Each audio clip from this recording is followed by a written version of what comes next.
మార్పు జరిగింది అనిపించింది నాకు. నేను చేయాల్సింది దీనికోసమే నేను ఎదురు చూస్తున్నాను అంటే సరి అయింది. నా జీవితంలోకి వచ్చిన నాకు నేను లోపల నుంచి వచ్చినాను. మరి 2009లో అప్పటికే నాకు మ్యారేజ్ అయింది. మా మిస్సెస్ అండి పక్కనే బిజినెస్మెన్గా కంప్యూటర్ ఇన్స్టిట్యూట్ బాగా నడుస్తుంది. ఒక కంప్యూటర్ సెంటర్ కాదు, డిగ్రీ కాలంలో కంప్యూటర్ క్లాస్ పెట్టండి అంటే కాలేజీలో లెక్చరర్. ఇల్లందరికీ కంప్యూటర్ అంతా చూపించింది నేను అనమాట.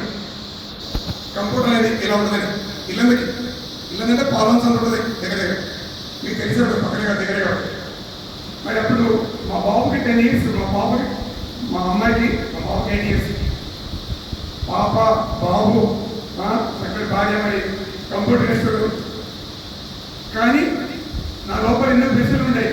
ఎందుకు వస్తున్నావు, ఏం చేస్తున్నావు, ఎక్కడ పోతున్నావు. మరి ఆ 40 రోజుల ధ్యానం ద్వారా నాకు అన్ని ప్రశ్నలకి సమాధానం దొరికేది ఈ ధ్యానం తెలుసుకున్నాను. నా లోపల ఉన్న ప్రశ్నలకి సమాధానం ఇచ్చేది ఈ ధ్యానమే. మరి అంతకుముందు కూడా ఇందులో బ్రహ్మకుమారి ఉన్నాడు ధ్యానం. వాళ్ళు రమ్మని చెప్పారు, వెళ్ళలేదు. SSY ఉందనమాట, తపసిద్ధ యోగి. దానికి నా ఫ్రెండ్స్ వెళ్ళారు, వాళ్ళు కూడా రమ్మని చెప్పారు, కానీ నేను వెళ్ళలేదు.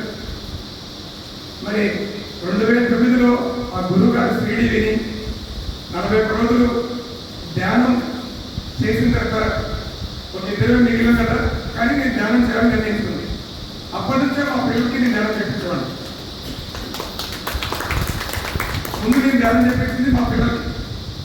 ఎవరికంటే 10 బాబుకి ఆ 8 బాబు ఒక 10 నిమిషాలు ధ్యానం చేయించి స్కూల్కి పంపించేవాడు. ఆ చిన్న చక్కగా ధ్యానం చేసేవాడు. వాళ్ళు 10 నిమిషాలు మీకు కలిసాడు అప్పటి నుంచి. కానీ మా మేడం మొత్తం ధ్యానం చేశారు కాదు. నేను ధ్యానంలోకి వచ్చిన తర్వాత ఒక 5 years వరకు ధ్యానంలోకి వచ్చిస్తాను. అది ఎలా వచ్చిందండి, తను మనకు అన్ని సంవత్సరాలు ఎక్కువ రాలేకపోయిందండి. కానీ వెళ్ళాలన్నమాట. తను చేయడం కాదనమాట, నన్ను కూడా ధ్యానానికి పోలించేది కాదు. నాకు ధ్యానం చేస్తే ఎవరు సన్యాసులు ఒకరు, ధ్యానం చేసేవాళ్ళు ఆంధ్రవర్తాలు వేసుకుంటారు, ధ్యానం చేసేవాళ్ళు కుటుంబానికి పనికిరాదు అనేది నా మేడం. మా మేడం నన్ను అనేది ఎక్కడ మాటలో కాదు, మా మిస్సెస్ నన్ను అన్నమాట. నన్ను అంటాం కాదు, ఎప్పుడు నేను ధ్యానం కార్యక్రమం పోతుంది, పాలంలో ధ్యానం ఉంది నేను ఎక్కడంటే నా కాదుగా పడేది, మీరు ధ్యానానికి వెళ్ళొద్దని. నేను ఎప్పుడు ధ్యాన కార్యక్రమం పోవాలంటే తను చెప్పకుండా నేను వచ్చేవాడిని, తెలియకుండా. మరి అలాంటి సందేహాలు మీకు కూడా చెప్పండి. సంసారంలో నిర్మాణం పొందాలండి. ప్రపంచానికి ధ్యానం అందించిన బుద్ధ భగవానికి పెళ్ళైంది బాబు. ఈ ప్రపంచానికి ధ్యానం ఇప్పుడు మన కుటుంబం పత్రికకి మ్యారేజ్ పెళ్లి చేస్తున్నాడు. 2 పాపలు, ఒక పాప హైదరాబాద్లో ఉంది, ఒక పాప అమెరికాలో ఉంది. చక్కటి సంసారం నిర్వహించడం సాగడం. ఏ భగవంతుని తీసుకోవడం, భార్య పిల్లలు ఉన్నారు. నేను చెప్పాను ధ్యానం చేస్తే నిన్ను కానీ పిల్లలు కానీ ఇంకా బాగా చూసుకుంటాను చెప్పాను. కానీ మనకు తెలియదు, అజ్ఞానంలో మాట్లాడుతున్నాం, మూర్ఖత్వంతో మాట్లాడుతున్నాం. అలాంటివి ఉంటే మనం తొలగించాలి. మరి అప్పుడు మరి నేను ఒక్కనే అయింది కాబట్టి ఇళ్ళలో ధ్యానం ఎత్తులండి. అప్పటికే ఉన్న వెంకటేశ్వర గారు నేను వస్తారు మరి అప్పటికే పురాణ గారు భద్రత గారు ఉంటే ఆ ముగ్గులతో కలిసి ఎందుకంటే ధ్యానం చేయాలి, ధ్యానం కాదండి సేవ చెప్పాడు క్లాస్. నేను ధ్యానం అందరికి అందించాలని చెప్పేసి ఆ ముగ్గురితో కలిసి నా ప్రస్తావన అండి ధ్యానం గురించి. మరి అప్పటి నుంచి ఇప్పటివరకు మన PSSMలో పిరమిడ్ స్పిరిచువల్ సొసైటీలో ఎన్ని విభాగాలు అయితే ఉన్నాయో అన్ని విభాగాల్లో నేను వర్క్ చేస్తానండి. ప్రతి విభాగంలో నేను దాంట్లో ధ్యానం కాలేదు, నేను దీంట్లో ధ్యానం కాలేదు, నేను దాంట్లో లేను అనండి. కొంతమంది సీనియర్ మాత్రం మాట్లాడతారు, PMC అంటే నాది కాదు, పిరమిడ్ సేవలు నాది కాదు, పిరమిడ్ పార్టీ ఆఫ్ ఇండియా నాది కాదు అంటారు. అది కాదండి, ఏముంటేనే ఇక్కడ ఒక గొప్ప పిరమిడ్ కట్టించాం, 30 పిరమిడ్ ప్లేస్ మనకి 10 ప్లేస్ ఫ్రీ వచ్చింది. పులాగా సంకల్పం పడి సారు మేము అందరం కలిసి కృషి ఖమ్మంలో కాశ్మీర్ వ్యాలీ శేఖర్ సరదాపేట గారు పిరమిడ్ కట్టించిన ముందు రావడం, ఆ 60% పేమెంట్ వర్క్ కంప్లీట్ చేస్తే మధ్యలో ఆగిపోయింది. మన ఇళ్ళలో మాస్టర్స్ అందరూ కలిసి మిగతా రిమైనింగ్ 40% కంప్లీట్ చేశారు. పిరమిడ్ కావాలి మరి పక్కన బిల్డింగ్ కావాలని ఒక 8 గదులతో 25 లక్షలతో మరి ముందుకే 5,000 రూపాయలు మా దగ్గర ఉంటే ఓకేనా 25 లక్షలతో బిల్డింగ్ కట్టించాం. మరి ఒక 7 వాష్రూమ్స్ వచ్చే వాళ్ళకి బాత్రూమ్ కావాలి. మరి చక్కటి అవసరం అప్పటి నుంచి పిరమిడ్ నిర్మాణం కావచ్చు, ఓకేనా ధ్యాన ప్రచారం కావచ్చు, శాఖాల ర్యాలీలు కావచ్చు, మన పిఎస్సిలో మన విభాగాలు ప్లస్ ఇంకా వేరే ఆధ్యాత్మిక సంస్థలో ఇంకేముంది అని నేను తెలుసుకోలేదు. ఇంకెక్కడ కోరుకున్నాడు, ఇంకక్కడే ఉంది నాకు వెళ్ళాలనిపించిన ఏదైతే శిఖరాగ్రహం ఏదైతే కుంభస్థలం ఉందో దానిలోకి వచ్చామో దాన్ని నేను పట్టుకున్నాను. నాకు తెలిసిందని నేను పట్టుకుని దాన్ని ఇది నాకు కావాల్సింది తెలుసుకొని దీంట్లో మరి నా ప్రస్తావన అండి. అప్పటి నుంచి నేను ఆ గురించి చెప్పాలి, నేను చాలా ఉన్నాయి అయ్యే అవసరం. మనం మన క్లాస్లోకి వెళ్దాం. మరి మన పిఎస్సిలో 4 ఉన్నాయండి. ఒకటి సార్ చెప్పి ఏంటిది ధ్యానం, ఇంకోటి ఏంటిది స్వాధ్యాయం, ఇంకోటి ఏంటిది సజ్జన సాంగత్యం. ఈ 3 కాకుండా ఇంకోటి ఉంది ఏంటిది సేవ. ఓకేనండి, మనము ఆధ్యాత్మికంగా ఎదగాలంటే సార్ చెప్పిన ఈ 4 ఒకటి ధ్యానం చేయాలి. ప్రతిరోజు కూడా ప్రతిరోజు మీరు ధ్యానం చేస్తున్నారా? ప్రతిరోజు 3 గంటలు ధ్యానం చేసేవాళ్ళు చేతండి. ప్రతిరోజు కూడా 3 గంటలు, ఒకేసారి 3 గంటలు కాదు, 24 అవర్స్. ఒకసారి గంట కావచ్చు, ఒకసారి గంట కావచ్చు, రాత్రి 1 గంట కావచ్చు, పొద్దున 1 గంట కావచ్చు. ఒక 24 గంటల్లో రోజుకి 3 గంటలు ధ్యానం చేసేవాళ్ళు చేతండి. Okay, very good. వాళ్ళకోసారి గట్టిగా చెప్పడం. ఈరోజే కొత్తగా ధ్యానానికి వచ్చేవాడు, ఈరోజే కొత్తగా ధ్యానానికి వచ్చేవాడు, ఈరోజేనా ఇంతవరకు మీకు ధ్యానం తెలియదు. వీళ్ళకోసారి గట్టిగా చెప్పడం పడదామండి. ఈ మాస్టర్స్ ధ్యానం మిత్రులకి మన జీవితంలో ధ్యానంలో రావడం చాలా గొప్ప విషయం అండి. ఇంతకన్నా గొప్పది లేదు కాదు లేదు. ఇప్పుడు నేను చెప్పాను, దాంట్లోకి వచ్చాను, చేశాను, తెలుసుకున్నాను చెప్పి ధ్యానం నేర్చుకోవడానికి ఏ హిమాలయాలకు పోలేదు, ఏ గురువు దగ్గరికి నేను పోలేదు, ఎవరి క్లాస్కు నేను వెళ్ళాను. సారు వాయిస్ విని నేను ధ్యానం చేశాను. నా లోపలికి నేను ప్రయాణం చేశాను, నా శ్వాసను నేను గమనించాను. అప్పుడు మామూలు ఆనందం కాదండి, బ్రహ్మానందం పొందాను. అలాగే ఒక ఆరోగ్య సమస్య ఉండేది నాకు అప్పుడు 2009లో, ఇప్పుడు కాదు, గ్యాస్ట్రిక్ ప్రాబ్లం. అది గ్యాస్ట్రిక్ ప్రాబ్లం అనేది అప్పుడు నాకు 35 ఇయర్స్ ఏజ్, 35 లోపే. ఎంతంటే చాలా సివియర్ అనమాట. ఖమ్మంలో శక్తినాథ గారిని ఆయన ఎండోస్కోపీ చేశాడనమాట. మీరు జీవితంలో పులుపు వస్తువులు ముట్టుకోవద్దు, టీ కాఫీ తాగొద్దు, నేను ఫంక్షన్కి వెళ్ళినప్పుడు బగారా తీసుకోవద్దు. నేను ఒక లిస్ట్ ఇచ్చాడండి. గ్యాస్ట్రిక్ ప్రాబ్లం చాలా సివియర్ అయిపోయింది నీకు బాబు, నువ్వు ఇలాంటి ఐటమ్స్ నువ్వు ముట్టుకోవద్దని చెప్పాడు. నా జేబులో ఎప్పుడు ట్యాబ్లెట్ ఉండేది. ఇలా ఐటమ్ వస్తే బయటికి కంపల్సరీ జేబులో ట్యాబ్లెట్. ఆ ఫుడ్ తిన్నంటే నేను ట్యాబ్లెట్ వేసుకోవాల్సింది అన్నమాట. ట్యాబ్లెట్తో తగ్గేది కావాలన్నమాట, ఇంజక్షన్ అన్నమాట. ఆ పెయిన్ వస్తే గ్యాస్ట్రిక్ పెయిన్ అన్నమాట. ఆ పెయిన్ తట్టుకోలేక ఏడ్చేవాడిని. హాస్పిటల్కి వెళ్ళి నేను ఇంజక్షన్ వేసుకుంటే కొద్ది రిలీఫ్ ఇచ్చానండి. అంటే దానికోసం నేను ధ్యానం చేయలేదు. మరి ఎప్పుడైతే ఈ 40 రోజులు ధ్యానం చేశానో పూర్తి నా ఆరోగ్య సమస్య తగ్గిపోయిందని నాకు నమ్మకం వచ్చిందండి. ఆ గ్యాస్ట్రిక్ ప్రాబ్లం ఆ రోజు నుంచి పోయిందండి. 2009లో నేను ఎప్పుడైతే 40 రోజులు ధ్యానం చేశానో గ్యాస్ట్రిక్ పెయిన్ అనేది ఇంకోసారి మన శక్తినాథ గారి హాస్పిటల్కి పోవడం కానీ, గ్యాస్ట్రిక్ ట్యాబ్లెట్ నా జేబులో ఉందా కానీ, ఆ ఫైల్ హాస్పిటల్కి వెళ్ళిన ఫైల్ని డస్ట్బిన్లో వేసానండి. ఓకేనా, మన పిఎస్ సిస్టమ్ ఏంటి, నో డాక్టర్ నో మెడిసిన్. అప్పటి నుంచే మా మేడం కింద ఎన్ని ప్రాబ్లమ్స్ ఉన్నాయి, గైనిక్ ప్రాబ్లం ఉంది, హార్ట్ ప్రాబ్లం ఉంది. ఓకేనా, బ్రెయిన్లో బ్లడ్ స్లాట్ అయిందనమాట, పెరాలసిస్ లాగా వచ్చింది,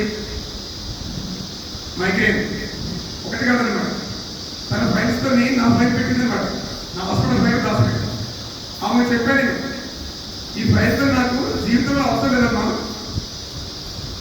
ధ్యానం చేస్తే ఆరోగ్యం బాగుంటుంది, ఎక్కడ క్లాస్ వెళ్ళా, నాకు నమ్మకం అండి, నాకు నమ్మకం అనిపించింది, అదే బ్రహ్మానందం అండి, అంత శక్తి నాలో వచ్చింది. ధ్యానం ఎందుకు చేయాలంటే మనసు శూన్యమైనప్పుడు మన బ్రహ్మరంధం ద్వారా విశ్వశక్తి మనలోకి వస్తుంది, ప్రాణశక్తి మనలోకి వస్తుంది. మన లోపల ఉన్న 72,000 నాడులు క్లీన్ అవుతుంది. ఆ 72,000 నాడులు బ్లాక్లన్నీ క్లియర్ అవుతాయి అన్నమాట. జబ్బు అనేది ఒకేసారి తయారు కాదండి, ఒక 6 నెలల నుంచి సంవత్సరం నుంచి జబ్బు మన లోపల తయారవుతుంది. ఎప్పుడో మనకి ఆ సింటమ్స్ వచ్చినప్పుడు డాక్టర్ దగ్గర పరిగెత్తుకున్నాం, డాక్టర్ దగ్గరికి వెళ్ళినప్పుడు మనకు జబ్బు రాలే. ఇవాళ చూశాను రాత్రి ఒక కథ, ఎంతోమంది చూస్తాను నేను డాక్టర్ దగ్గర తీసుకెళ్ళాను. ఎందుకంటే మన శరీరంలో కోటాను నాడులు ఉన్నాయి, శరీరంలో కోటాను కణాలు ఉన్నాయి, ఎన్నో వేల నాడులు ఉన్నాయి. మరి అవి ఆ ప్లేస్ లో పనిచేయక ఆ జబ్బు తయారవుతాయి. మరి మన ధ్యానంలో మనసు శూన్యమైనప్పుడు ఆ విశ్వశక్తిని మనం తీసుకున్నప్పుడు ఆ ప్లేస్కి వెళ్ళి ఆ నాడులు మొత్తం కూడా క్లీన్ చేస్తాం. మేడం మనం పుట్టినప్పుడు ఎలా ఉంటామో నాడులు అలా చేస్తాం. అందుకూడా మరి ధ్యానం అనేది సంపూర్ణ ఆరోగ్యం. తలకాయ నొప్పి దగ్గర నుంచి క్యాన్సర్ తగ్గించుకోవచ్చు అంటే ఆ విశ్వశక్తిని మనం తీసుకున్నప్పుడు. 3 గంటల ధ్యానం అనేది మనం మామూలుగా ఉంటాం.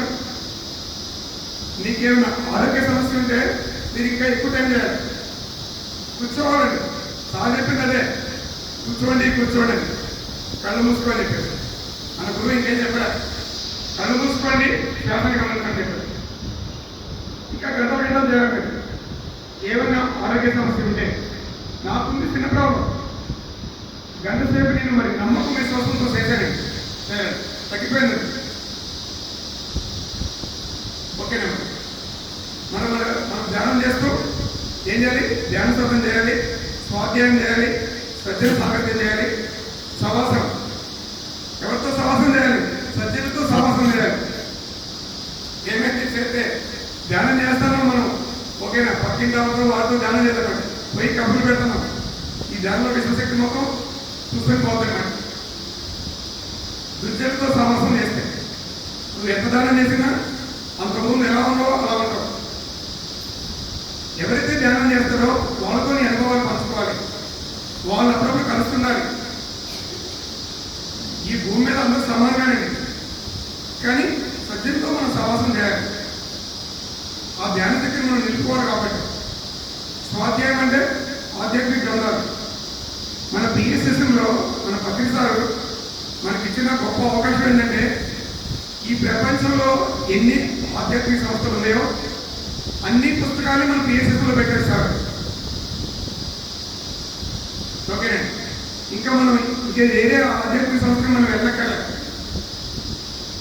ధ్యానంలో ధ్యాన పద్ధతులు 108 ఉన్నాయండి. ధ్యానం చేసేవాళ్ళు కావచ్చు, సంస్థలు కావచ్చు, కానీ అన్ని పుస్తకాలు మన పిఎస్ఎస్ఎంలో ఉన్నాయి. ప్లస్ తెలుగులో ఉన్నాయి, ఇంగ్లీష్లో కాదన్నమాట. అంత జ్ఞానం మనం గురించారు మనకి. మరి ఇంకెందుకండి వేరే సంస్థలు మనం చూడటం, ఆ ధ్యానం బాగుంది, ఈ ధ్యానం బాగుంది. శ్వాసమైన ధ్యాస సులభమైందే, కానీ కష్టమైంది. అవునే కదా చెప్పండి, శ్వాసమైన ధ్యాస సులభమైందే, చాలా సులభమైన చెప్పడానికి, కానీ చాలా కష్టమైంది. నువ్వు కళ్ళు మూసుకుంటే రకరకాల ఆలోచనలు వస్తాయి నీ మనసు. దాన్ని నువ్వు ఆఫ్ చేయాలంటే మామూలు విషయం కాదు. పుట్టినే నీకు ఆగబడి ఆగదు, దాన్ని ఆఫ్ చేయాలి నీ మనసు. ధ్యానం అంటే మనసు లేని స్థితి, మనసుకి విశ్రాంతి ఇచ్చే స్థితి. ఏ ఆలోచనలో ఉండకూడదు, ఏ శ్వాసని గమనించకూడదు, అది ధ్యాన స్థితి అండి. అప్పుడు మాత్రమే నీకు విశ్వశక్తి నీలోకి వస్తుంది. ఆ ప్రాసెస్ ఏదైతే ఉందో అది జరిగింది, కానీ ప్రతి ఒక్కరికి సాధ్యమే. కష్టమని కాదు, ప్రతి ఒక్కరికి సాధ్యమే. యోగివేమైనా తెలుసుకోండి, ముమ్మడివాడి బాలయ్య తెలుసు. ఓకేనా, అరుణాచలంలో ఎవరు రమణ మహర్షి అక్షరం ముక్క చదువుకోలే. మన అరుణాచలం వెళ్తుంటాం, మరి అరుణాచలం వినరుగా, వినారా తెలుసుగా రమణ మహర్షి. దగ్గరికి వెళ్తే ఒక నిన్ను తెలుసుకోని చెప్పేసి అడిగి ప్రశ్నలు వేసి నేను కూర్చోని చెప్పేసి కథం గమనించని చెప్పాడు. మన దగ్గరికి వెళ్ళే వాళ్ళకి ధ్యానం చెప్పాడు రమణ మహర్షి. మరి బుద్ధుడు పత్రిక మన దగ్గరికి వచ్చినాడు కాదు, మనం వాళ్ళ దగ్గరికి వెళ్ళి ధ్యానం అందించాలని ఈ మహానుభావుడు వెళ్ళారు. ఓకేనండి. మరి దీంట్లో మనకి నాలుగోది చెప్పగానే సేవ. సేవ అనేది హైయెస్ట్ శిఖరాగ్రం అండి. అంతకన్నా గొప్పది మనం చేయాల్సింది ఇంకేం లేదండి. అంతకన్నా గొప్పది ఈ ప్రపంచంలో, ఈ భూమి మీద ఇంకేం లేదు. ఓకేనండి. మరి ఆత్మ ఉన్నతాత్మ అవడం అంటే నేను శరీరము అనుకునేవాడు శరీరండి, నేను శరీరాన్ని అనుకునేవాడు ఒకసారి చేయలేపండి. ఓకే, నేను ఆత్మని అనుకునేవాడు శరీరండి, నేను ఆత్మ పదార్థాన్ని అనుకునేవాడు. ఓకే, అంటే మిగతా వాడు శరీరం కాదు, ఆత్మ కాదు. కొంతమంది శరీరలు, కొంతమంది చేతులు పైకి లేపలేదు, వాళ్ళు శరీరం కాదు, ఆత్మ కాదు. మీరేంటో మరి మీరే గమనించుకోండి ఫ్రెండ్స్. మీరు ఒప్పుకున్నా ఒప్పుకోకపోయినా ప్రతి ఒక్కళ్ళు మనం ఆత్మ పదార్థాలమే, ఆ భగవంతుడి దగ్గర నుంచి వచ్చిన ఆత్మ పదార్థాలమే. ఓకే, ప్రతి ఒక్కళ్ళు శరీరాన్ని వదిలేసినప్పుడు శరీరం వదిలేసిన మరుక్షణమే నేను ఆత్మని తెలుస్తాను. ప్రతి ఒక్కళ్ళకి ధ్యానం చేసినా ధ్యానం చేయకపోయినా ఈ శరీరాన్ని త్యాగించిన వదిలేసిన మరుక్షణమే నీ ఆత్మ పైకెళ్ళి నీ ఇంట్లో పైకెళ్ళి నీ బాడీ చూస్తుంది. నీ భార్య వేసేది, నీ భర్త వేసేది, నీ పిల్లలు వేసేది ఎవరు చూస్తున్నారు? మరి చూసేది ఎవరు? మరి అప్పుడు నన్ను మాట్లాడిస్తుంది, ఏం మాట్లాడిస్తుంది? శరీరం కాదు, ఆత్మ. ఇలా నుంచి నేను రమ్మని చెప్పింది, ధ్యాన క్లాస్కి ఫాలో సార్. ఆత్మ బొమ్మని చెప్పింది. మనిషి అంటే శరీరము, ఇంకోటి ఏంటి మనసు, ఇంకోటి బుద్ధి, ఇంకోటి ఆత్మ, ఇంకోటి సర్వాత్మ. మనిషి అంటే ఈ ఐదండి. ఒక మనిషి అంటే ఇది ఐదింటి కలయిక. ఒకటి మనసు, రెండోది బుద్ధి, రెండోది ఏంటిది? ఒకటి శరీరం, రెండోది మనసు, మూడోది బుద్ధి, నాలుగోది ఆత్మ, ఐదోది ఏంటిది? సర్వాత్మ, పరమాత్మ, మూల చైతన్యం, భగవంతుడు. ఓకే, అక్కడి నుంచి మనం వచ్చాం. మరి భగవంతుడి నుంచి మనం వచ్చింది ఎవరు? ఆత్మ అంశత్వం వచ్చాడు. ఓకేనా? మరి ఈ రోజు మనం అందరం ఆత్మలే అనుకోవాలి, ఆత్మలాగా జీవించాలి. నువ్వు కాదు, ఈ భూమి మీద ప్రతి ఒక్కరు కూడా, సకల ప్రాణి కూడా, ఒక మనుషులు కాదు, ప్రాణం ఉన్న ప్రతి జీవి. నేను చెప్పలే, భగవంతుడు చెప్పాడు, శ్రీకృష్ణ పరమాత్మ చెప్పాడు అర్జునుడికి. శ్రీకృష్ణుడు భగవద్గీత బోధిస్తా ఉంటే అడుగుతాడు అర్జునుడు, అసలు నువ్వు ఎవరవయ్యా అని. అప్పుడు ఏమంటాడు శ్రీకృష్ణుల వారు? అది ఎక్కడుంది? భగవద్గీతలో 10వ అధ్యాయంలో ఉంది. ఆ మేడం చక్కగా వాయిస్ మెసేజ్ పెట్టుంది, సుష్మా మేడం. అప్పుడు చెప్తారు మరి శ్రీకృష్ణుల వారు, అయం ఆత్మ గుడాకేశ అర్జున, నేను ఒక ఆత్మ పదార్థాన్ని అని చెప్తారు శ్రీకృష్ణుడు. గుడాకేశ అంటే ఏంటి? నిద్రను జయించేవాడు. ఓకేనా? యోగులు, ఋషులు రాత్రి నిద్రపోరండి, వాళ్ళు ధ్యానం చేస్తారు. పగలు డే టైము మళ్ళా జీవిస్తారు. రాత్రి సమయాన్ని ధ్యానానికి ఉపయోగిస్తుంది ఋషులు, యోగులు, భగవంతుడు, మహానుభావుడు. రాత్రి సమయాన్ని, పగలు మళ్ళాగా ఉండరు. మనం ఎలా జీవిస్తున్నామో అలా జీవిస్తున్నాడు. అది శ్రీకృష్ణుడు చెప్పిన మాట అండి, నేను ఆత్మ అనే విషయం. ఇంకోటి అంటారు మమాత్మ సర్వభూతాత్మ. నేను ఏదైతే ఆత్మ పదార్థాన్ని అయ్యానో సకల ప్రాణి కూడా ఉంది కూడా నేనే అంటారు. అవునా కదా? అది శ్రీకృష్ణుడు చెప్పిన మాట. శ్రీకృష్ణుడు పరమాత్మ. మరి ఆయన చెప్పింది కరెక్టా కదా? ఆయన ఓకేనా? ప్రతి ఒక్కరిలో సకల ప్రాణికోటిలో ఉన్న ఆత్మ పదార్థాన్ని నేనే చెప్తున్నాడు. మరి అదే నేను చెప్పాను మనమందరం ఆత్మలు అని ఒప్పుడురా ఒప్పుకోవడమని గట్టిగా ఒకసారి చెప్పగలం. నా ముందున్న ఆత్మ పదార్థాలకి నా ముందున్న భగవంతుడికి ఒకసారి ప్రణామాలు. ఆత్మ అంటే భగవంతుడండి. ఈ శరీరం అనేది ఇక్కడి నుంచే వస్తుంది, ఇక్కడే వదిలేస్తామండి. ఈ శరీరం ఇక్కడే వస్తుంది, ఈ ప్రకృతిలో ఇక్కడే వదిలేస్తాము. దీని పైకి తీసుకెళ్ళాం. ఆ పై నుంచి దివి నుంచి వస్తుంది. పెళ్లికాడలో పట్టిస్తారు ప్రతి ఒక్కరు. దివి నుంచి భూమి మీదకి వస్తాయి. పెళ్లి కార్డులో కొంతమంది అందరూ కొట్టిస్తారని అంటలే, చూసే ఉంటారు మీరు. మరి దివి నుంచి ఎవరు వచ్చారు? నీ ఆత్మ వచ్చిందనమాట. నువ్వు రాలే, నీ శరీరం రాలే, నువ్వు వచ్చావు. ఒక తల్లి గర్భంలో ఒక శిశువు 3 నెలల శిశువు అయిన తర్వాత మనం వస్తామండి. ఆ బాడీలోకి మనం ఏంటారు, ఈ తల్లి కావాలి, ఈ తండ్రి కావాలి, నాకు ఈ కుటుంబం కావాలి. మన ఎంపికండి. మనం ఎన్నుకుని వచ్చాం ఈ భూమి వచ్చి జన్మించిన తర్వాత సమాధానంకి వచ్చి మన ఈ తండ్రి ఏంటి, ఈ తల్లి ఏంటి, ఈ కుటుంబం ఏంటి మనకి. కానీ ఎన్నుకుంది మనమే, వచ్చింది మనమే. అది తెలుసుకోవాలి ఫ్రెండ్స్. అందుకనే ప్రతి ఒక్కళ్ళు ఉన్నతాత్మ కావచ్చండి. కృష్ణుడు చెప్పింది ఏంటంటే పురుషుడు, పుణ్యపురుషుడు, పురుషోత్తముడు. కృష్ణుడు ఎవరు చెప్పింది? పురుషుడు అంటే ఆత్మని. భగవద్గీత కావచ్చు, ఉపనిషత్తులు కావచ్చు, వేదాలు కావచ్చు. మన భారతదేశం యొక్క ఆధ్యాత్మిక సంస్థ ఈ 3. మరి ఈ మూడింట్లో చెప్పింది ఆత్మ గురించి. ఉపనిషత్తులు అయితే ఆత్మ అంతకులని సంబోధించారు. ఆత్మ అంతకులంటే ఆత్మహత్య చేసుకున్నాడు కాదు.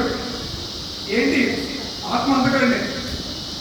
ఎవరైతే నేను ఆత్మని తెలుసుకోలేకపోతారో భూమి మీద వాళ్ళు ఆత్మ అంతకులు. ఎవరైతే ఆత్మశక్తిని తెలుసుకోలేకపోతారో వాళ్ళు ఆత్మ అంతకులు. దేంట్లో? ఉపనిషత్తులో చెప్పబడింది. మరణాంతర జీవితం కూడా వాళ్ళు గాఢాంధకారంలోకి వెళ్ళిపోతారు అన్నమాట. రాక్షసుల లోకాలకు వెళ్ళిపోతారని చెప్పండి ఉపనిషత్తులు. ఎవరు? నేను ఆత్మను తెలుసుకోలేవాడు. ఇప్పుడు నేను చెప్పేది ఆత్మజ్ఞానమే మీకు చెప్పేది. ధ్యానం ద్వారా జ్ఞానం, జ్ఞానం ద్వారా ముక్తి, మోక్షం. ఇంకెక్కడ లేదు. మనం తిరుపతి పోతే, తిరుమల పోతే ముక్తి రాదు, కాశీ పోతే ముక్తి రాదు. లేకపోతే మీ ఇష్టం దైవం. జీసస్ కావచ్చు, అల్లా కావచ్చు, శ్రీకృష్ణుడు కావచ్చు. వాళ్ళ దగ్గరికి పోయినా వాళ్ళు ముక్తి ఇవ్వరు. అలా ముక్తి పొందిన వాళ్ళు ఈ భూమి మీద ఎవరలేరు. అక్కడ రాస్తుంది ఉద్ధరేణాత్మ ఆత్మానామని. అంటే దాని అర్థం ఏంటి? ఎవరి ఆత్మని వాళ్ళే ఉద్ధరించుకోవాలి, ఎవరి ముక్తిని వాళ్ళే పొందాలి, ఎవరి మోక్షాన్ని వాళ్ళే పొందాలి. ఓకేనా ఫ్రెండ్స్? ప్రతి ఒక్కళ్ళు కూడా మనము ఉన్నతాత్మలు కావచ్చండి. మరి పురుషుడు అంటే ఏంటి? ఆత్మ. పుణ్యపురుషుడు అంటే ఏంటి? ఉన్నతమైన ఆత్మ. మరి పురుషోత్తముడు అంటే ఏంటంటే మహోన్నతమైన ఆత్మ, మన పూర్ణాత్మ. వెంకటేశ్వర స్వామి, శ్రీకృష్ణుడు, శ్రీడి సాయి, భద్రాచలం రామచంద్రుల వారు, శ్రీరామమూర్తి, ఇంకా ఎంతో మంది ఉన్నారు చెప్పడం. మనకు తెలిసిన దేవుడు జీసస్ కావచ్చు, అలా కావచ్చు. అది మహోన్నతమైన ఆత్మ అండి. పురుషుడు అంటే ఇక్కడ మగవారు కాదండి. పురుషుడు అంటే ఆత్మ పదార్థం. అదే చెప్పకూడదు. నేను పురుషుడు అంటే మగవారు అనుకుంటారు. ఆ పురుషుడు వేరు. ఇక్కడ నేను చెప్పే పురుషుడు వేరు. ఓకేనండి? పురుషుడు అంటే ఆత్మ పదార్థం. ప్రతి దాంట్లో చెప్పింది ఇదే, ఆత్మ గురించే చెప్పారు. ఓకే. మరి ఒక గొంగళి పురుగు సిరికొక సెల్కి అవుతుందండి. గొంగళి పురుగు సిరికొక సెల్కి అవుతా కాదా? మరి మనం కూడా ఉన్నతాత్మ కావచ్చు, అవుతాం కూడా. గొంగళి పురుగు సిరికొక సెల్కి ఎలా అవుతుందో ప్రతి మానవుడు కూడా ఉన్నతాత్మ కావాలి. అదే మన యొక్క లక్ష్యం. దానికోసం మనం ధ్యానం చేయాలి. మరి నాకు 2009లో 40 రోజులు ధ్యానం చేస్తే నాకు యాక్టివ్ ప్రాబ్లం పోయింది. అప్పటి నుంచి నేను ధ్యానం మానేలే. అప్పటి నుంచి నేను ప్రతిరోజు 3 గంటలు ధ్యానం చేసేవాడు. పుట్టి ధ్యానం చేయడం కాదు, ఈ ధ్యానాన్ని అందించాలని చెప్పేసి మా ఇళ్లలో అప్పుడు నేను 2009లో మా మిత్రులతో కలిపి ఫ్రెండ్స్ ఇప్పుడు మీతో కలిసి అనమాట ఇళ్ళల్లో మొత్తం అండి మాకు 3 నెలలు పట్టిందనమాట. అంటే రోజుకు 100 ఇళ్ళకి ఇచ్చి ఆ ఏరియాలో ఒక స్కూల్ కానీ ఒక దేవాలయం కానీ అక్కడ రమ్మని ఉదయం ఒక గంట సేపు 7 to 8 పాంప్లెట్ ఇచ్చేవాళ్ళము. ఈవినింగ్ 5 o'clock వెళ్ళి ధ్యానం చేయించేవాళ్ళం. ప్రపంచానికి కాదు, ఫస్ట్ ఇళ్ళని ధ్యానం చేశాను.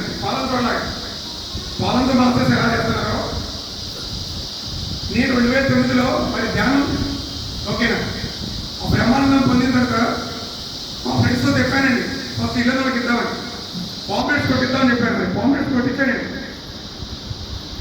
అలా నేను చేశానండి. అక్కడి నుంచి ప్రస్తావన చూడండి. అది ఒక అంగుళీమాలుడు ఏమైండు, బుద్ధుడయ్యాడు. రత్నాకరుడు ఏమైండు, వాల్మీకి అయ్యాడు. అంగుళీమాలుడు తెలుసా? ఎవరైనా విన్నారా? అంగుళీమాలుడు ఎంతమంది తెలుసు? అక్కడ మేడం తెలుసు, ఇద్దరికే ఒకసారి చెప్తా వినండి. అంగుళీమాలుడు రామకృష్ణుడండి. ఆ దారిన పోయేవాడిని పట్టుకొచ్చి మెడగా తీసేసి 999 మంది చంపిండండి. ఒకవేళ చెప్తే 1000 మంది అయిపోయాడు. బుద్ధుడు, గౌతమ బుద్ధుడు ప్రపంచానికి ధ్యానించిన బుద్ధ భగవానుడు ఒక గ్రామంలో ధ్యానం చెప్పి ధ్యాన ప్రచారం చెప్పి వెళ్తుందన్నమాట. ఆ గ్రామస్తులు అందరండి అటువైపు వెళ్ళొద్దనమాట. రాక్షసుడు మీరు చంపేస్తారన్నమాట. మీరు వెళ్ళొద్దు స్వామి అడుగుతారన్నమాట. గ్రామస్తులు అడగదు. ఆయన కానీ బుద్ధుడు వెళ్ళిపోతాడు. వాళ్ళ మాట తీసుకోకుండా వెళ్ళిపోతాడు. ఆ దారి పక్క నుంచి వెళ్ళకుండా బుద్ధుడు ఎక్కడైతే అంగుళీమాలుడో అతనికి వెళ్తాడు. అప్పుడు అంగుళీమాలుడు చూసి 999 మంది చంపాను, నేను దారిలో పోయేవాడిని పట్టుకొచ్చి చంపాను, వీడేంటనమాట నా దగ్గర వస్తానని చెప్పేసి లేచి చంపడానికి రెడీ అవుతాడు బుద్ధుడిని. ఓకే, వింటున్నారా ఫ్రెండ్స్? నేను చెప్పాను, వింటున్నారా లేదా? కొద్దిగా వినండి కాసేపు, నాకు ఇచ్చిన టైం తక్కువ. మరి అంగుళీమాలుడు చంపడానికి లేచినప్పుడు లేచి వస్తానన్నమాట బుద్ధుడి, గౌతమ బుద్ధుని చంపడానికి. ఓకేనా? బుద్ధ భగవాను చూశారు కదా, అందుకని ఇక్కడ చూపిస్తారు బుద్ధ భగవాను. అది మరి బుద్ధుడు ఏమంటే ఓకే నాయన నన్ను చంపేశాయి, సావంటే నాకు పర్వాలేదు అనమాట, సావడానికి నేను వచ్చాను, కానీ ఒక మాట నేను చెప్పేది విని చంపమంటున్నాను. ఇప్పటి వరకు నువ్వు ఎంతమంది అయితే చంపావో నువ్వు అన్ని జన్మలు తీసుకొని అంతమందితో నువ్వు చంపబడతావు, అది తప్పదు అని అంటున్నాడు. ఓకేనా? అది తప్పదు, కంపల్సరీ కర్మసిద్ధాంతం తప్పదు అన్నమాట. జ్ఞానం బోధిస్తున్న బుద్ధుడు ఇంకేం చెప్పడు. ఆ బుద్ధుడిలో శ్రీణం చూసి అతను మొక్క యొక్క తేజం చూసి ఎప్పుడే కాళ్ళమే పడతాను బుద్ధుడి కాళ్ళు. మరి ఒక రాక్షసుడు కూడా ఎమ్మటే బుద్ధుడి వెంట వస్తాడండి. బుద్ధుడి వెంట వచ్చి బుద్ధుడి దగ్గర ధ్యానం చేసుకొని బుద్ధుడితో పాటు ఉంటాడు అంగుళీమాలుడు. ఒక రాక్షసుడే మరి ఉన్నతాత్మ అయినప్పుడు మనం ఎందుకు కావాలని చెప్పండి? రాక్షసుడి కంటే మనం ఏమైనా కదా. మనం ఎంతమంది చంపేవాళ్ళు ఎవరిని చంపారు కదా. మరి చంపితే కోళ్ళు మేకలు చంపవచ్చు కొంతమంది. కోళ్ళు మేక కూడా మనలాంటి మన సహోదరులే. ఓకేనా? మరి రత్నాకరుడు ఏమైండు, వాల్మీకి అయ్యాడు. రత్నాకరుడు ఎవరు? పోయేవాడు. ఓకేనా? ధ్యానం చేసి ఏమైండు, రామాయణుడు రాశాడు. ప్రతి ఒక్కరు ఉన్నతమైన ఆత్మ కావచ్చండి, ప్రతి ఒక్కరు ఎదగొచ్చండి. మీ లోపలికి మీరు వెళ్ళినప్పుడు, మీ లోపలికి మీరు ప్రయాణం చేసినప్పుడు మనము ఎలా పుట్టామని కాదండి, ఎలా మరణించాలని కావాలి. ఫ్రెండ్స్ అర్థమవుతుందా? ఈ భూమి మీద మనము ఎలా పుట్టామనేది ముఖ్యం కాదు, ఎలా మరణించాము, ఎలా చనిపోయామనేది ముఖ్యమైనది. స్వామి వివేకానంద చెప్తాడు, పేదవాడిగా పుట్టడం తప్పు కాదు, నువ్వు పేదవాడిగా పోవడం తప్పని కదా స్వామి వివేకానంద. ఎందుకంటే నువ్వు భూమి మీద పుట్టావంటే ఎన్నో ఉన్నాయి ఇక్కడ భూమి మీద. నువ్వు చేయాల్సిన పనులు, నువ్వు సంపాదన కావచ్చు, నీకు ఏదైనా కావచ్చు, ఎన్నో ఉన్నాయి. కానీ ఈ సంపదని నువ్వు ఉపయోగించుకోకపోతున్నాడు స్వామి వివేకానంద. ఇప్పుడు శ్రీడి సాయి తెలుసుగా మీకు అందరికీ. ఉదాహరణకి శ్రీడి సాయి ఆయన ఎలా పుట్టాడో ఎక్కడ పుట్టాడో ఎవరికి తెలియదు.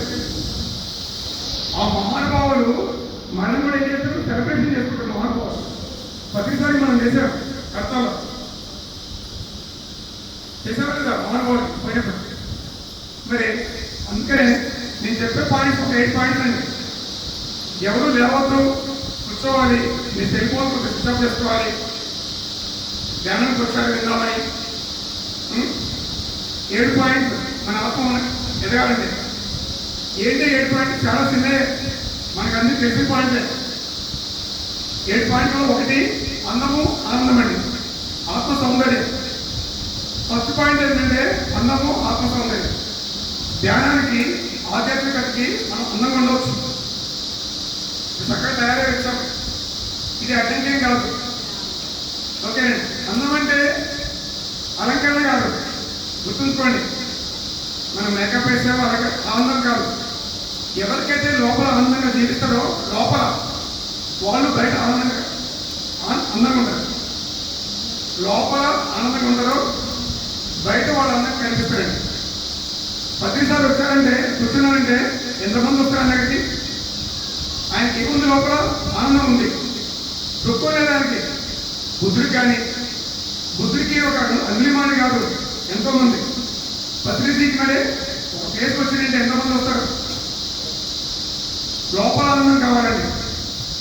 లోపల ఆనందం ఉండే వాళ్ళకి బయట ఆనందం అందరికి కనిపిస్తారు, ఆకర్షిస్తారు, ఆనందం వస్తారు. మరి మీకు డౌట్ రావచ్చు, హిమాలయ యోగులు ఓకేనా ఎండుకలు ఎగవేసుకుంటారు, గడ్డాలు వేసుకుని మీకు డౌట్ రావచ్చు. హిమాలయంలో అడవుల్లో కటింగ్ షాపులు లేవు. కటింగ్ షాపులు ఉన్నాయా? అక్కడ లేవు. వాళ్ళు సాధన చేసుకోవాలి మరి, ఓకేనా. అది కూడా మన వెంట్రుకలు రింగులు ఎందుకుంటే అంటే జిరెట్ పాలు రాస్తారు. ఆ ఇంటికలు బాగా పెరిగినప్పుడు జిరెట్ పాలు రాస్తారండి. ఆ జిరెట్ పాలు రాస్తే వెంట్రుకలు అడ్డ కట్టుకొని కదలనమాట. అంటే ధ్యాన సాధన కదవడం అవుతుంది. మనం ధ్యానం చేయాలంటే ఆ విధంగా తయారు కానక్కర్లేదు. మనం ధ్యానం చేయాలంటే ఆ విధంగా ఎందుకంటే పెంచుకోనక్కర్లేదు. ఫ్రెండ్స్ అర్థమవుతుందా? గడ్డాలే పెంచనక్కర్లేదు. ఇప్పుడు మనం ఎలా ఉన్నామో అలా తెలుసు. బుద్ధ భగవాన్ ఎలా ఉన్నాడు, శ్రీకృష్ణుడు ఎలా ఉన్నాడు? శ్రీకృష్ణుడు అంతా కూడా గడ్డం పెంచి ఎది పెంచి ఎదిగ పెంచి. శ్రీకృష్ణుడు యోగినా కదా, ఋషియా కదా, మహానుభావుడే కదా. మన పత్రిసార్ ఎలా ఉన్నాడు? ఫస్ట్ ధ్యానం చెప్పినప్పుడు దీని పాయింట్ వేసుకుని వచ్చారు సార్. తిరుపతి వెళ్తే ధ్యానం చెప్పడానికి మన పత్రిసార్ జగద్గురు, ప్రపంచానికి ధ్యానం అందించిన గురువు. దీని పాయింట్ వేసుకుని సార్ అయితే ఇలా మీరు వచ్చినట్టు ఆశ్చర్యపోయారు. ఒక గురువు అంటే కాషాయ వస్త్రాలు వేసుకోవాలి, గడ్డాలు పెంచాలి, జుట్టు పెంచాలి. పత్రిసార్ అలాంటి లేదు. మన దాంట్లో పిఎస్ఎస్లో ఒకటి ఉందండి, ఎలాంటి దేశాధారణ లేదండి. 18 ఆదర్శ సూత్రాలు. అది గమనించుకోవాలి ఫ్రెండ్స్. నువ్వు ఎలా ఉన్నావు కాదు, నువ్వు ధ్యానం చేస్తున్నావు లేదా, నీ శ్వాసని నువ్వు గమనిస్తున్నావు లేదా, నేను నువ్వు తెలుసుకున్నావు లేదా, అది నీ ఎదుగుదల. నీ డ్రెస్ కోడ్ ఒకవేళ మంచిగా తయారు కావద్దు, ఇలాంటివి కాదండి. ఒక పాయింట్ అర్థం చేసుకోండి. ఆత్మ సౌందర్యం అంటే ఎవరికి వాళ్ళు చెక్ చేసుకోవాలి. పత్రిస్తారు ఎవరి దగ్గరికి వెళ్ళినా కానీ వాళ్ళ యొక్క ఆత్మ సౌందర్యం తెలుసుకోవాలంటే సార్ ఏం చేసేవాడంటే కళ్ళలో చూసేవాడు. ఒక యోగికి, ఒక ఋషికి ఆ కళ్ళలో చూస్తే నీ ఆత్మశక్తి ఏంటో తెలుస్తాండి, నువ్వేంటో తెలుస్తాండి. ఒక యోగికి, ఒక ఋషికి నీ కాళ్ళు ఎలా ఉన్నాయి, నీ చేతులు ఎలా ఉన్నాయి, నీ ఒక్కరు ఉన్నాయా, నువ్వు నల్లమన్నా చూడు, ఓకేనండి. ఎలా ఉన్నావు కాదు, నీ కళ్ళలో చూస్తే తెలిసిపోతుంది మేడం నీ ఆత్మశక్తి, నీ స్థితి ఏంటి, నువ్వు ఏ స్థితిలో ఉన్నావు అని చెప్పి. మీరు తెలుసుకోవాలంటే, మీరు చెక్ చేసుకోవాలంటే మీరు ధ్యానంలో కూర్చోండి. రాత్రి కూడా మీరు ప్రశ్నించుకోండి, మిమ్మల్ని మీరు ప్రశ్నించుకోండి. నాకు ధ్యానం ఇవ్వాలి, ఆ మాస్టర్స్ మీకు ఇస్తాడు. నీ ఆత్మ సౌందర్యం ఉంటుందని, ఓకేనా. రెండో పాయింట్, సెకండ్ పాయింట్, మన ఆత్మ ఉన్నతాత్మగా ఎదగాలంటే, మనం గొప్పగా ఎదగాలంటే సెకండ్ పాయింట్ ఏంటంటే మంచితనం. రెండో పాయింట్ మంచితనం. మాట్లాడే వాళ్ళు ఇక్కడ మాట్లాడుకుంటుంటే బాగుంటుంది. నేను ఫస్ట్ నా క్లాస్ స్టార్ట్ చేసినప్పుడు చెప్పాను, ధ్యానం అంటే, ఆత్మజ్ఞానం అంటే ఒక గురువు దగ్గరికి వెళ్ళినప్పుడు 2 ఎగ్జాంపుల్స్ ఇచ్చాడు. ఎక్కువేమని ఉట్టిగానే మన దగ్గర ధ్యానం పాలన మన దగ్గర రాదు. 10 సార్లు లాగా ధ్యానంలో. ధ్యానంలో కాదు, ఎంతో గొప్ప విషయం. ఇంతకన్నా ఒక మనిషి ఇంకోటి లేదు. భగవంతుని పట్టుకోవాలంటే పూజ ఉండొచ్చు, స్తోత్రం ఉండొచ్చు, జపం ఉండొచ్చు. పూజ కంటే గొప్పదేంటి? స్తోత్రం. స్తోత్రం కంటే గొప్పదేంటి? జపం. జపం కంటే గొప్పదేంటి? ధ్యానం. ఉత్తరగీతలో భగవంతుడు చెప్పాడు, నేను చెప్పిన కాదు పరమాత్మ, నేను చెప్పిన మాటలు కావాలి. నువ్వు భగవంతుని చేరుకోవాలంటే ధ్యానం చేయాలి. అది మనం చెప్పుకునే టాపిక్. ఫ్రెండ్స్, ఒకసారి గట్టిగా చెప్పండి, గట్టిగా. Okay, thank you. మరి మంచితనం అంటే ఏంటి? మంచితనం అంటే ఒకళ్ళు ఇతరులు ఏదడిగితే అది ఇవ్వడం కాదండి. ఏదడిగితే అది ఇవ్వడం మంచితనం కాదు. ఇప్పుడు ఒకరికి మనము 29 రోజులు భోజనం పెట్టాం, మంచిగా చక్కగా మంచి వంట చేస్తాం. ఒక్కరోజు మనం భోజనం పెట్టలేదు, మన ఇంట్లో పని వల్ల, మన ఇంట్లో పిల్లలతో పని ఏదో అవసరం ఉంది. ఆ 30వ రోజు ఒక్కరోజు మనం భోజనం పెట్టాం, మన మంచితనం ఉందా? 29 రోజులు చక్కగా భోజనం పెట్టా, కానీ మనం ఒక్కరోజు భోజనం పెట్టకపోయినా ఏమంటుంది? అతను ఒక శ్రీమూర్తి కావచ్చు, మగవారి కావచ్చు, ఎవరైనా కావచ్చు, మనం ఏమంటాం మేడం? మెచ్చుకుంటామండి, మెచ్చుకోవడం. అది మంచితనం కాదు. చూస్తున్న పోతే నీ మంచితనం. ఒక్కరోజు భోజనం పెట్టకపోయినా, ప్లస్ మనం డబ్బులు ఇచ్చినా కానీ, ఓకేనా, డబ్బులు ఇస్తాం మనం. వాళ్ళకి అత్యవసరం, హాస్పిటల్కి వెళ్ళారు, లేదా ఎమర్జెన్సీ పాప పెళ్ళి, డబ్బులు ఇచ్చాము మనం. మళ్ళీ మనం అడిగినప్పుడు ఇస్తారా? ఎవరు వెంటనే ఇస్తామని అంటారు, చూద్దామని అంటారు. ఇంకా గట్టి అడిగితే ఇవ్వను బాగుంటారు. కానీ వాళ్ళకి ఎంత అత్యవసరం, చాలా అత్యవసరంగా మనం ఇచ్చాం. నేను ఇచ్చాను ₹1,00,000, 1000, 100 రూపాయలు కాదు. నేను చూశాను, ఓకేనా, ఏదో కథా స్టోరీ కాదు. అది మంచితనం కాదు. ఏంటి మంచితనం అంటే నొప్పించక తానొక జీవించేవాడు ధన్యుడు సుమతి. ఓకేనా, సుమతి పద్యాలు తెలుసా? చదువుకున్నప్పుడు విన్నారు. ఏంటండి మంచితనం అంటే నొప్పించక తానొక జీవించేవాడు ధన్యుడు సుమతి. నొప్పించక అంటే తాను ఇతరుల్ని ఎవరిని కూడా ఇబ్బంది పెట్టకూడదు. ఇతరులు అంటే మన కుటుంబ సభ్యులు కావచ్చు, మన పక్కింటి వాళ్ళు కావచ్చు, ఈ సమాజంలో ఉన్న అందరినీ కావచ్చు, సకల ప్రాణికోటి కావచ్చు. ఇతరులు అంటే మనుషులే కాదండి, ఎవరిని ఇబ్బంది పెట్టకుండా జీవించాలి. అది మంచితనం అండి. మరి తాను అవ్వకంటే నొప్పించక, తాను నవ్వక, తాను కూడా ఇతరుల వల్ల ఇబ్బంది పడకూడదు, ఇతరుల వల్ల బాధపడకూడదు. ఈ సమాజంలో మనని ఎంత ఇబ్బంది పెట్టా కానీ మనం ఇబ్బంది పెట్టకూడదు. అదేంటండి, మరి ఒక తిరుగుతున్నారు, నేను ఒక నన్ను పక్కింట్లో తిరుగుతున్నారు, మరి నాకు బాధ అనిపిస్తా అనొచ్చు. మీరు గతంలో మీరు వదిలేరు. గతంలో 10 సంవత్సరాల క్రితం కావచ్చు, 20 సంవత్సరాల క్రితం కావచ్చు, లేదా గత జన్మలో కావచ్చు, ఎవరో మీరు మీ పక్కింట్లో మీరు తిట్టారన్నమాట. ఈ జన్మలో వాళ్ళు వస్తే మనం తింటున్నారు. ఆ జ్ఞానం మనకి రావాలండి. ఫ్రెండ్స్, ఒక విషయం గుర్తుంచుకోండి, ధ్యానం ద్వారా మన సమస్యలు, మన కష్టాలు, మన బాధలు, మన సమస్యలు పోవు. ధ్యానం ద్వారా పోవు.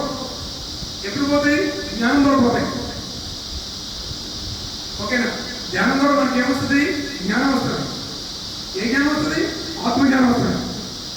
ఆత్మజ్ఞానం వచ్చినప్పుడు నీ సమస్యలు పోతాయి, నీ కష్టాలు పోతాయి, నీ బాధలు పోతాయి, నీ దుఃఖం పోతాయి, నీ ద్వేషం పోతాయి, నీ పగ పోతాయి,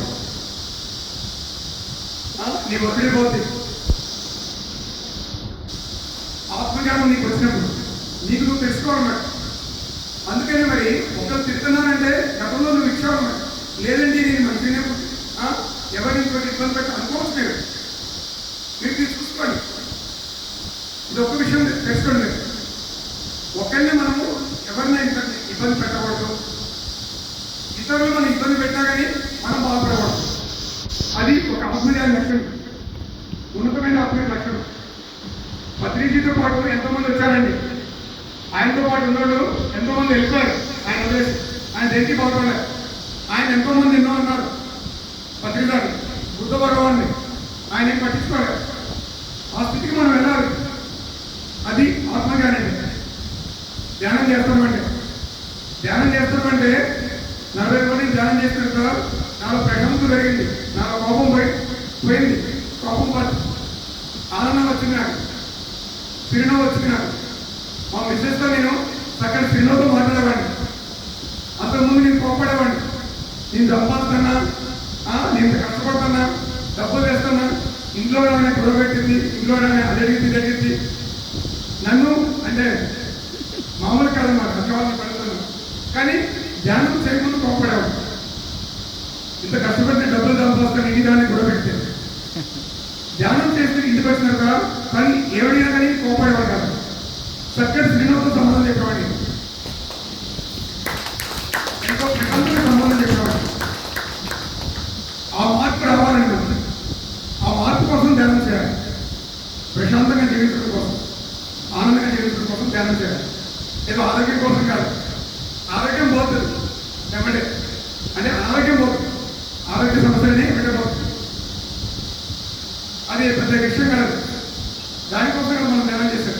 ఓకేనండి. నష్టం అంటే 3వ పాయింట్ ధర్మం. పవర్ పాయింట్ మన ఆత్మ ఉన్నతాత్మ ఎలాగండి. ఈ 7 పాయింట్లు మనం రాసుకొని ఈ 7 పాయింట్లు మనం ఆచరించాలి. ఈ 7 పాయింట్లలో మనం ఎక్కడున్నాం, మన స్థితి ఏంటి, మనం ఎక్కడున్నాం, ఈ 7 మనం గమనించుకోవాలండి. నేను చెప్పే 7 పాయింట్లలో మనం ఎక్కడున్నాం, మనం ఎక్కడ మారాలి, 7 కరెక్టే ఉన్నవా చెక్ చేసుకోవాలి. ఇంకోటి ధర్మం అండి. ధర్మం అంటే ఫ్రెండ్స్ 9 ధర్మాలు ఉన్నాయి. ఎన్ని ఉన్నాయి? 9 ధర్మాలు ఉన్నాయి. 40 ధర్మాలు మన గురుగారు చెప్పారు ప్రొఫెసర్. ఆ 9 ధర్మాలు పక్కన పెట్టండి. 9 ధర్మాలని పక్కన పెట్టండి. ఓకేనా? ఒకటి ఉంది, ఏంటిది? అహింస పరమధర్మం. శాఖాదారి తీస్తాము, చెప్పుకుంటున్నాం. ఓకేనా? వచ్చేసి మొదలుతున్నాం. అహింస ఏంటి? పరమో ధర్మం. అంతకన్నా గొప్ప ధర్మం లేదని చెప్తున్నాం. అంటే ఏ జీవిని మనము హింసించకూడదు, ఏ ప్రాణిని మనం హింసించకూడదు. ఫ్రెండ్స్, దీంట్లో ఎవరన్నా మాంసం తీసుకుని ఎవరున్నారు? ఎవరన్నా మాంసాహారం ఎవరి? ఓకే, ఆ మాంసం కోసం కట్టడం. నేను మాంసం తీసుకున్నాని ఒప్పుకున్నందుకు గ్రేట్ అండి. మొట్టమొదటి లేకుండా చెల్లిస్తానండి. ఇక్కడ నేను చెప్పాను కదా, ఈ భూమి మీద ఎవరు నీచమైన ఆత్మ కాదు. ఎవరు కూడా ఇంతకుముందు చెప్పాను, మనం చెప్పాను, అల్పమైన ఆత్మ కాదు. ఫస్ట్ చెప్పాను, మనం చెప్పినా అలా లేదు. అందరూ సమానలే. కాకపోతే అతనికి ఓకే తెలియకపోతే తింటాను. ఒకటి ఉంది, ఏముంది? కర్మ సిద్ధాంతం ఉంది. ఏముంది ఫ్రెండ్స్? కర్మ సిద్ధాంతం ఉంది. నువ్వు ఏం చేస్తావో అది నీకు వస్తాను. ఓకే, ఇప్పుడు మనం సాధారణం చెప్పాలంటే ఆ క్లాస్ కాదు. నువ్వు ఏం చేస్తావో నీకు తిరిగి వస్తాను. నువ్వు సంపూర్ణ తింటావా? అదేగా చెప్పింది బుద్ధ భగవాన్. ఏం చెప్పిండు? అభిమానికి 999 చంపావు, 5 సార్లు చంపబడతావు. అది నాకు కావచ్చు, కోడి కావచ్చు, ఇంకేదే కావచ్చు. సత్యం ఒకటే ఉంది ఫ్రెండ్స్. సత్యాన్ని ఎంతమంది చెప్పినా కానీ, ఎవరు చెప్పినా కానీ సత్యం ఎప్పటికీ మారుతుంది. ఈ భూమి మీద అన్నీ మారుతాయి కానీ సత్యం మాత్రం మారుతుంది. ఏంటి సత్యం? మళ్ళా అవకటే ఆత్మ నిత్యం ఉండేది, శాశ్వతమైంది. ఈ భూమి మీద ప్రతి ఒక్కటి మార్పు చెందుతుంది.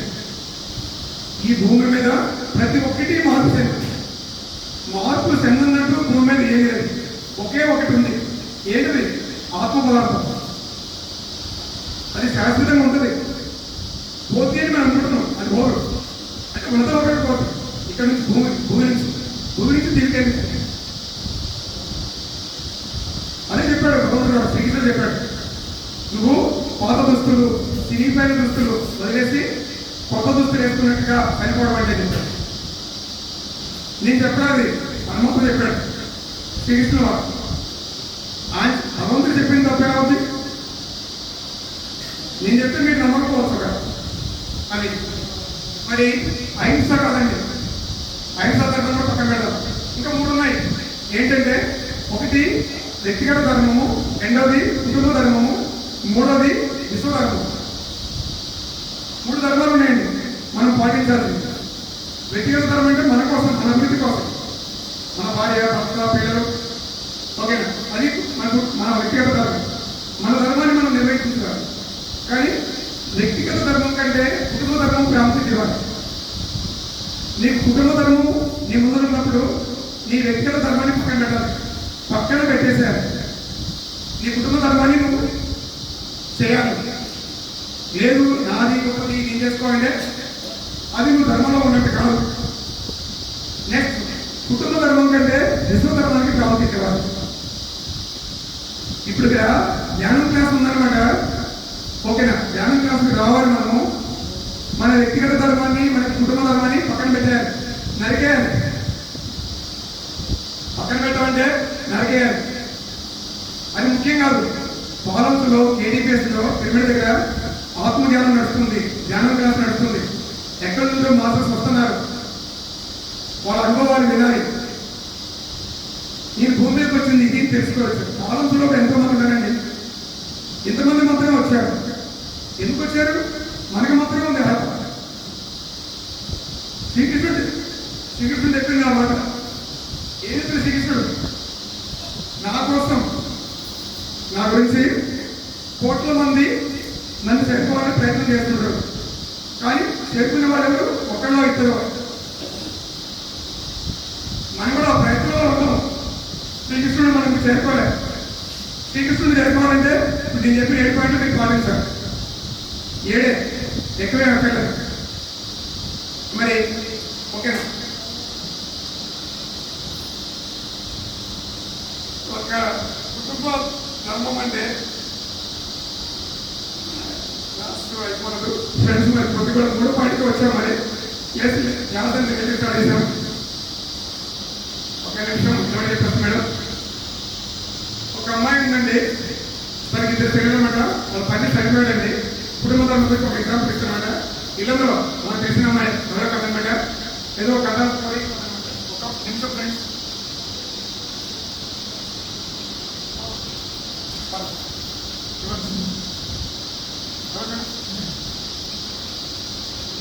ఎవరైనా రావచ్చు.